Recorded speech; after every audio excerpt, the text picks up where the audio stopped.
Then fine. And I thought, well, this looks like an interesting thing to do. So I moved in to this tiny little office, sleeping on a mattress over in some corner somewhere.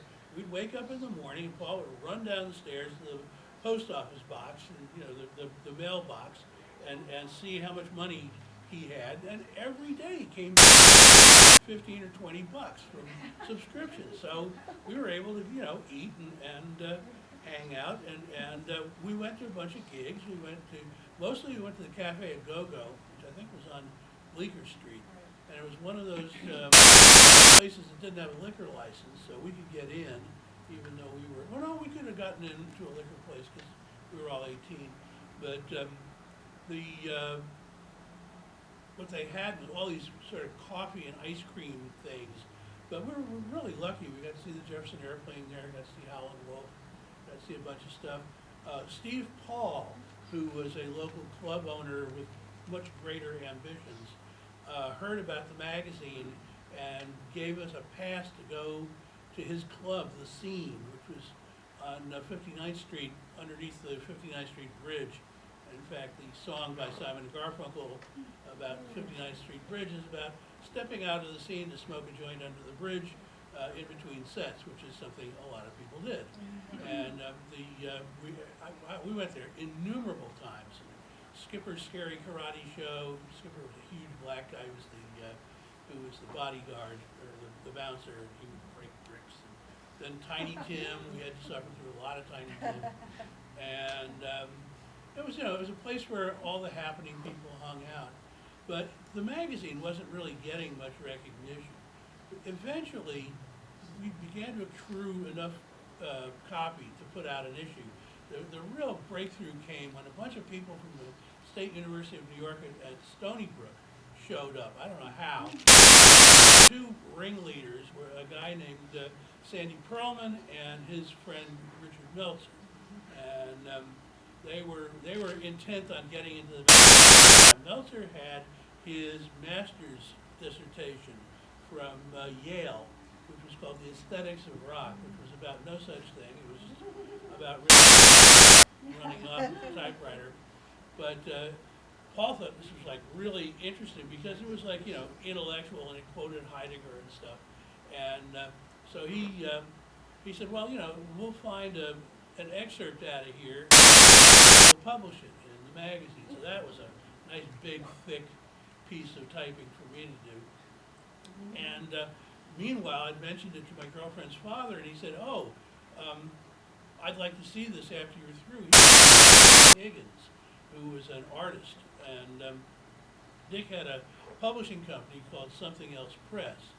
And so through this intervention, Richard got the book published by Something Else all those years ago, and it was probably the first serious work of rock criticism ever to be published in book form. I certainly was. I can't think of anybody else who was doing anything similar. So anyway, those people were there. Paul pulled in an interview with Ray Davies, and so he figured that should be the cover, but he didn't have a very good photograph. So I took the photograph down to my girlfriend's father, and I said, well, you're a great graphic designer, what can you do? So he made like 100 copies of them, pasted them up as what am I looking for, a mosaic. Hundreds of little pictures of Ray Davies out of focus. You couldn't tell because they were so small. And so there it was, we had it. And there was a bunch of typing and a bunch of retyping, and it was insane. And I remember, I must have been up for 3 days, and then it started to snow, and it snowed, and it snowed, and it snowed, which kept us inside. Except for one night when at 3 in the morning, we went up to Times Square to buy the latest issue of Billboard. This was, if Paul had never taught me anything else, this was something I learned, that the real action wasn't in the fan magazines. The real action was in the industry. And you followed the industry like a bad movie, week after week after week, by reading Billboard. There were other magazines. There was Cashbox, and there was Record World, but only Billboard was honest enough to really tell what was going on without a whole lot of payola. There was, of course, payola.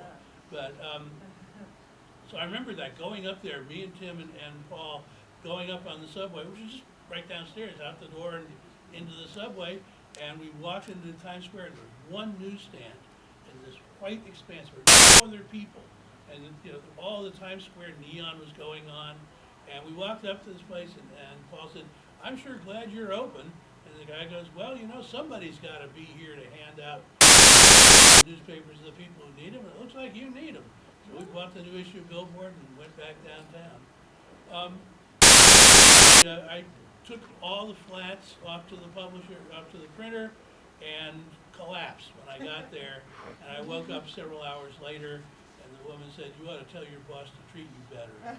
But I didn't have a chance because my girlfriend's father came through again with a magazine called Aspen, which was run by a seriously wealthy woman who had taken too much LSD and was publishing Aspen, the magazine that comes in a box. And he had just designed the McLuhan issue. No, wait, I'm sorry. I think he had designed the Warhol issue, I forget. Anyway, they were doing another one. They had heard that something was going on in the Haight-Ashbury, and they wanted me to go out there and report it. And they paired me up with Steve Shapiro, who is to this day one of America's most important journalistic photographers. He also did the cover photo for Bowie's Low album. I was selected to go out and do this because I was the only person they knew who was young enough to get the half-fare airfare thing. So they could write a check for that. So I got my suitcase together and I was walking out of the Crawdaddy office, which by this time had moved upstairs to another space which had been occupied by the Fretted Instrument School of Folk Music, which sold guitars and gave instrument lessons. And Up above the cinema? well, it was the same building. It was the same building, so we kept our little mailbox downstairs because we had, enough room. It wasn't a one room apartment with a bathroom. Paul slept in the bathtub in the other place. Right. This place we actually could roll out our own sleeping bags and so You forth. mentioned the money that was coming in too. I think it was you that told me that there were coins. There was a room where it was just all coins all over the floor. Well, that wouldn't surprise me, but I don't remember that. No, it wasn't me telling you that. Anyway, so I flew out to say, I was on my way out the door, and there was some guy across the hall from us who really scared us to death. We didn't know who he was. It always smelled like pot coming out of there. And we didn't know who he was. He never talked to us.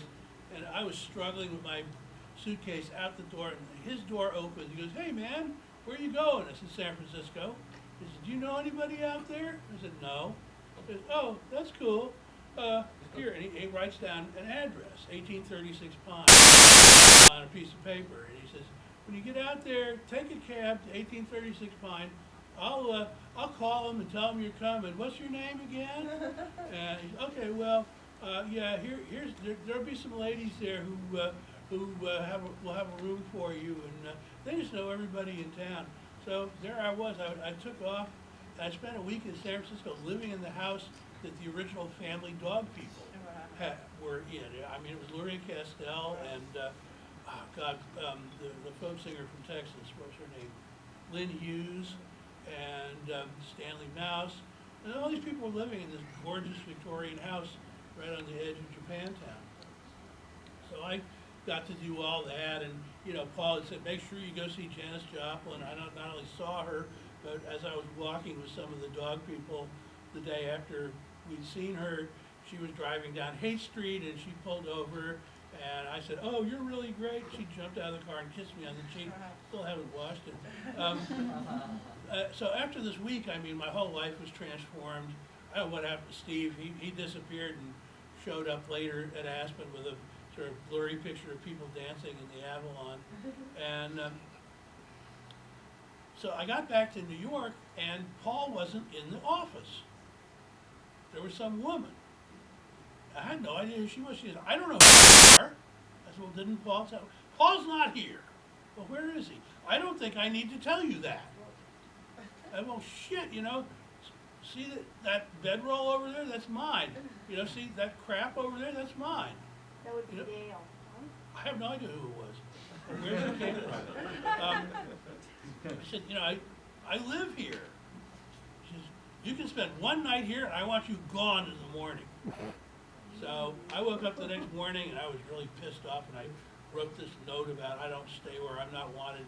Paul Williams, fuck you disappearing and not telling this woman that I'm living here and, you know, goodbye, I'm going back to school. And then as a dramatic gesture, I found a steak knife or something that was around. I jabbed it into the wall. I left and went back to my parents' place and pretty soon I was back in school, and that was the last I saw of Paul, except in about 1970 when Grunt Records got $1 million for every person in the Jefferson Airplane and several other people, and they threw a party. Then I was living in San Francisco working for Rolling Stone, and through at Playland, which was being dismantled, and they just flew in everybody from everywhere. I got to see Robert Christgau, Pi, wow, her name just slipped out of my head. Help me, please? The bracelet? No. His girlfriend. Oh, Ellen Willis? Ellen Willis, right. He pied Ellen Willis in the face, and then I saw Paul Were they stop. fighting? Oh, yeah. No, this was not about fun. He said, I told you not to come here. But there was, yeah, that was kind of, anyway, Paul. They're doing fine, by the way. I just saw them about a month ago. Oh, What? Bob and Carol are doing fine. I was going to say, Bob and Ellen. yeah, Ellen's not doing very well at all. She's been dead for how long? But anyway, Paul was there, and he sort of nodded at me, and that was the last I saw him for years until, did he come to Berlin before or after you did? Well, yeah, that was before, so we saw you in Berlin.